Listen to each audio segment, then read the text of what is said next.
This is an update to my dash video. Hopefully you watched it. But I forgot to tell you, if you run up on a dash full of oil, put your cleaner solution on the rag first. Wipe off as much oil as you can. Respray the dash with your cleaning solution, and then you can go ahead and go with that cleaning process that I showed you in another video.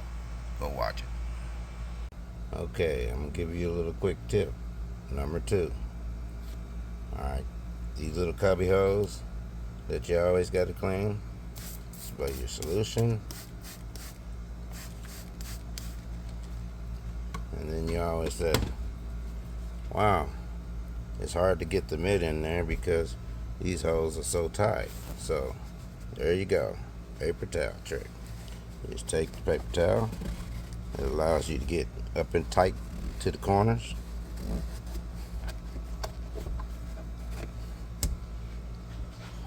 Get on this one. See, paper towel.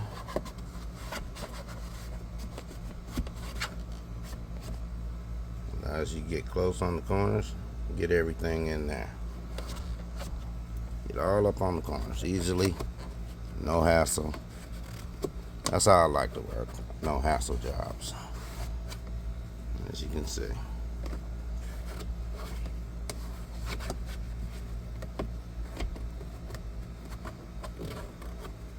That's how you get up in these corners that's hard to get a mitt in.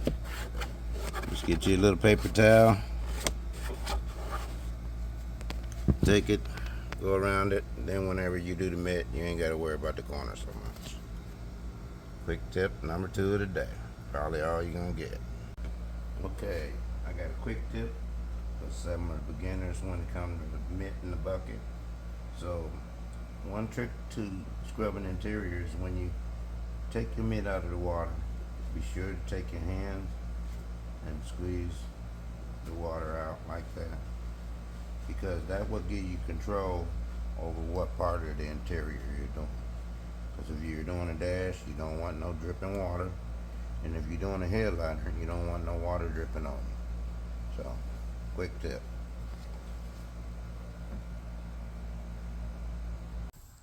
Okay, I'm just going to show y'all how I mix up my bucket, which everybody might be wondering, what do I use? And this is what I use to clean my interiors. It's all I use forever.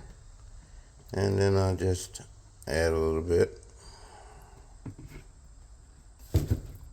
And this bucket will do 2-3 interiors if they're moderate. And then just add your water. So that's the bucket making process.